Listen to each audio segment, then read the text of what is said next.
Alright, this is going to be the second video on the Icaur V23.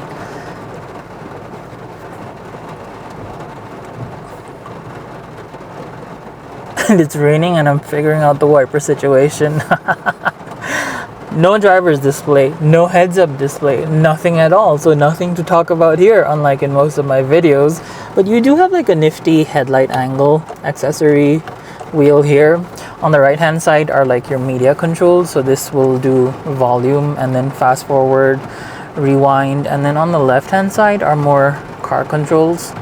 But again, most of it is in this one. This side, the 1/3 of the right side, or probably your left side, whichever way your country drives in, is dedicated to your driver's display central graphics and stuff. I'm calling it central graphics because it's in the center, but it's supposed to be here. Probably some cost cutting are definitely, I don't know. But yeah, just looking over this, my indicators, blind spots immediately pop up and then go away too. Then my prindle is on the right side, so foot down, drive, back, reverse up, and then press for park. I am gonna cancel that. Alright, switching it into park. And then you have basic things here like your park, your auto hold is on, prindle, whichever, battery percentage, your range 92% at 30%, 92 kilometers, sorry. The amount of power you're putting into the rear wheels, and then total mileage of the car. And then your trip mileage, your kilowatt hour consumption. Like I'm on a dead standstill and the car turns off automatically when I walk away. So it's showing a 0, but it's been around 15 to 20, like definitely on the higher side, and driving time is like 4 minutes. I just got onto the car to record this. But switching it into drive, instantaneous power, do you see that? It goes up to like 2, 3, 4, it comes down. But yeah, back into park.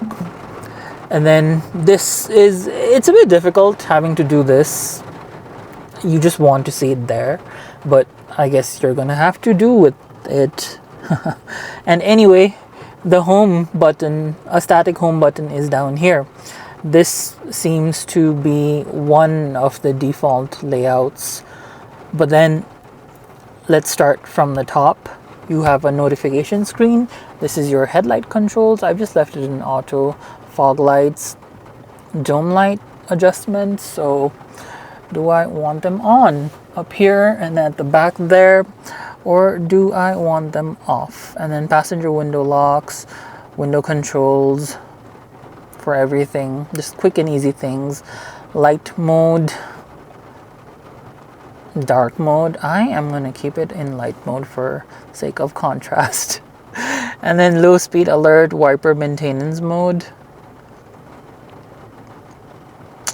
screen saver display, brake smoothing, just like how slowly the car will come to a stop, vehicle stability, hill descent control, auto hold, and shut down the vehicle power. If I do that, it's going to actually turn off the car.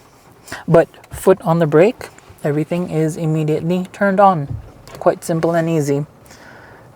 And let me check. I do not see anything else in that notification panel, but you have passenger airbag, you have a notification, you have things that are connected. So at the moment, I'm trying to figure out where my phone is.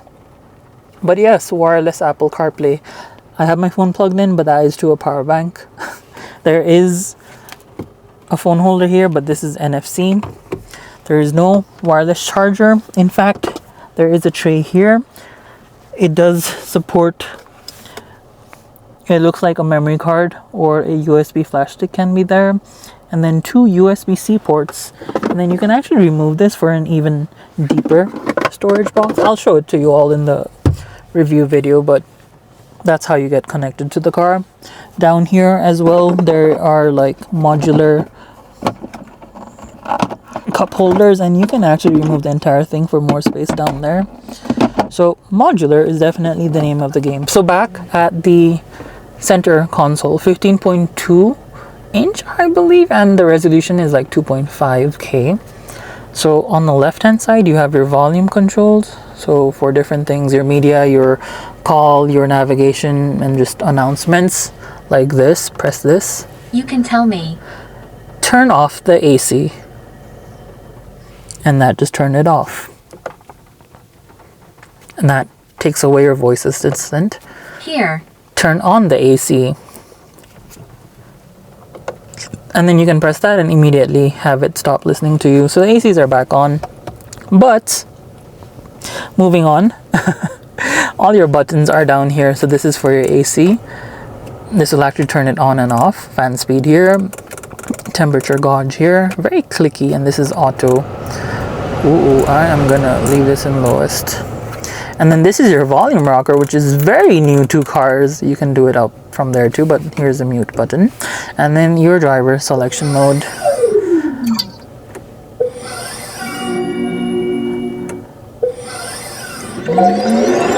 Nifty animations, right? Let me turn up the volume. And this is slippery mode, so rain. And then this is individual. To actually go through individual, you need to, I'll show it to you in a bit, but I'm going to put it back into eco mode. So it's quite receptive too, like it's a Snapdragon 8155 processor, as I remember correctly, powering all of this, so it's like quite snappy. I don't see too much of lag. And then you have an off-roading telemetrics, all displayed, your vehicle pitch angle, your tire pressures at the front and temperature, and then your rollover angles. Right now it's centered, but it's a bit, I'm a bit off on an incline. Nepali people, the lawn was very clean a couple of weeks ago when I last came for the last review, but we really don't have a lot of civic sense. Anyway, back to this. Then comes your menu button. Again, this stays very static, as you saw. Apple CarPlay, just quickly testing it out. This is map. It's quite good and snappy. And then it's, I'm not sure how many speakers there are, 6 or 7 in here, I forget, but it's a very loud, clear audio thing, sort of profile, not bass heavy, nothing. And then I like that these are static buttons down here, so I can always just press home and it takes me to the home. I would have liked if it weren't the FM radio to be the default home, but it is fine. And then your car settings. So before I jump into car settings, just continuing, this is my AC layout. So fan direction, and then I do have seat heating. I never knew that. The more you know about this car. And then these are different modes. Let's see this. Cabin overheat protection. Okay. Automatic air ventilation, self-cleaning air conditioning, automatic anti-fog, Bluetooth active noise cancellation. When this is enabled, the air conditioning fan speed will be automatically reduced during Bluetooth calls to ensure clear communication. Nice. Alright, I'm gonna turn off these 3 levels of seat heating. Yeah, I don't need that. You also have an eco mode for like more conserved energy usage for AC, but I'm just going to keep it there. Then these are your media controls, and again, home. So diving into the menu, you have your FM, USB. Again, this is USB-C from down there. Then going back, you have Bluetooth music, which right now shouldn't work because I have Apple CarPlay connected. It does not have Android Auto, but yeah, it does have a game mode. I don't know if that'll work. Please use DP cable to connect Switch device. Oh, you can connect a Nintendo Switch to this. That is neat. Did not expect that. Whoa, that's a first. File management for, again, a USB stick. Again, going back, sorry. User journey, so I guess this would work for your energy consumption. So last 50 kilometer, last 100 kilometer. It looks like the average is right below 20, so around 16, 17 is what I would guess. And it's also what I was getting driving up to this location here. When I really floor it though, it does peak up above 20, like climbing a mountain. I was getting around the 20s up to the 30s, and really like flooring it would probably get you about 40. Looks like the highest doesn't go above 50 though, so that's good. So it gives you a breakdown of the power consumption for electric equipment. Air conditioning seems to be taking most of it at the moment. And then what does this eye do? A dynamic display. Okay, that's nice. All right, I think I'm gonna go back here. Off-road dashboard. Again, this button here, you can just do it here. I don't know what this does. GPS. Okay. Well, that was new. Looks like it's pointed in the direction of... yeah, I'm not gonna go too much into this. So time zone settings, you have like prayer, time zones, calculation method, juristic settings. This is all new to me. Longitude and latitude, prayer time adjustments. Oh my god, I did not expect this at all in this car. Damn. I wonder why this has it. That's a interesting next question I have for the car company. All right, back to this though. I'm sure we're most interested in all the vehicle settings. So let's start on the left with body control. So automatic wiper sensitivities. Sorry, gonna go from the top. Auto lock when driving, auto unlock when parking. Nope. Proximity unlock, proximity lock. This is what's been causing a lot of trouble for me. Looking feedback, I'm just gonna light. This will horn and light like if you're pressing the key fob. Window controls, open all, close all. Car lock, passenger window disable, auto window close on rainy days. Okay, that's nice. One click photo. Oh, custom button, where are you? Here. So I would like this to turn on the AVM. Yeah, definitely. Why would I want anything else? Here we go. Nice. I love that. And then driver seat controls. So, oh, it's actually on the passenger side. Do you see that? That's neat. Most cars have this though, so wouldn't say it's anything new. But this one has 1, 2, 3 times 2 6-way movement. This one has 2 and 4-way movement. All right, mode settings. So eco, comfort, sport, slippery for like rain. And then you have individual, and I'm gonna go into settings. So you can change your acceleration sensitivity, eco, comfort, sport, brake pedal sensitivity, standard and sport. This just makes it more bitier. I've noticed standard is pretty good. Steering assistance, how taut you want this to be. And it's not that much of a difference, but there is like a bit of a difference. Like one hand is enough in both modes. It's just a marginal difference, I think. Let me take away, sorry, the 360, and then this is regen, low, medium, high.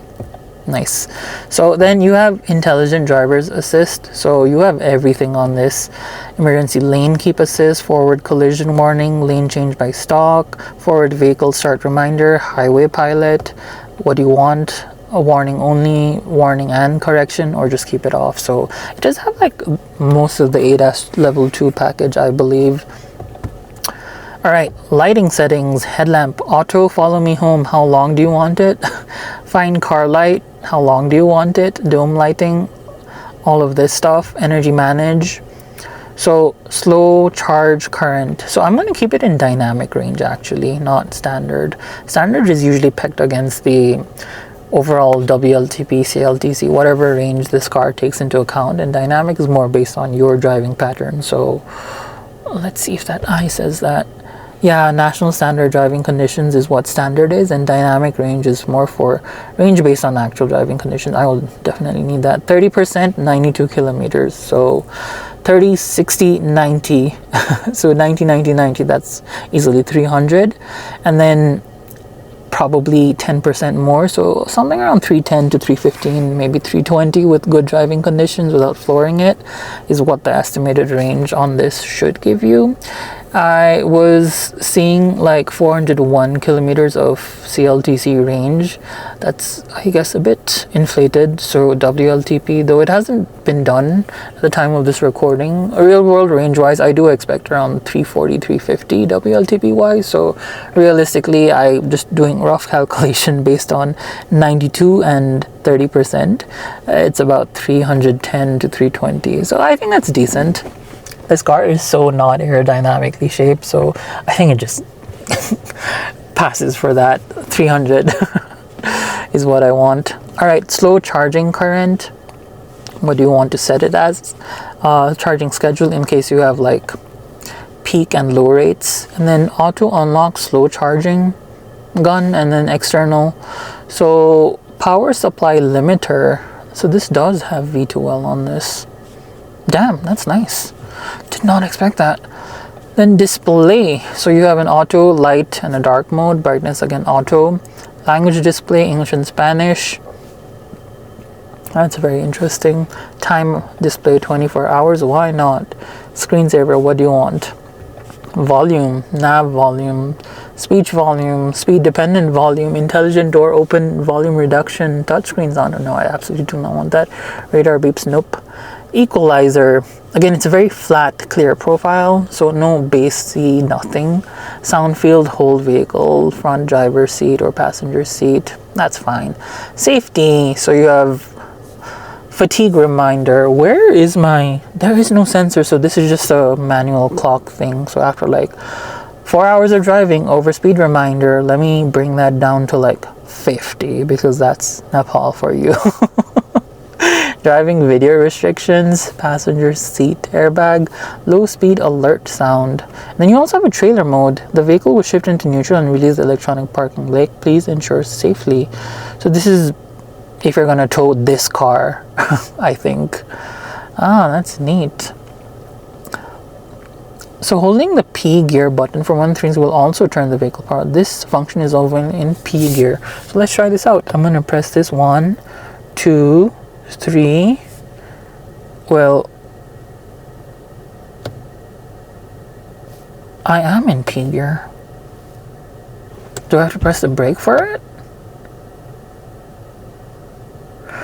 No, that didn't work for some reason.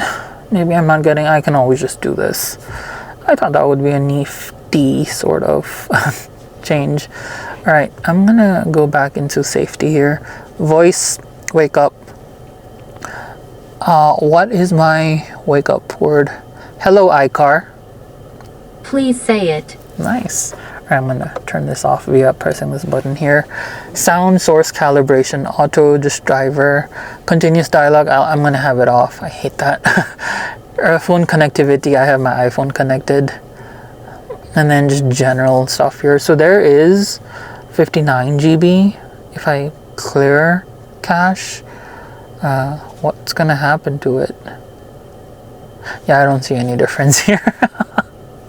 All right, I think that concludes it.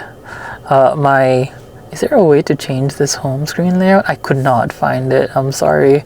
But if you have any questions or comments about this, maybe things I missed out, then do drop them in the comment section below. But this has been the second video for the Icaur V23, and again, just here are your knobs. You have more knobs up here, clicky click scroll wheels here, AC vents here, 2 of them, most of your window controls here, and then at the center I already showed you all of this, airbag here.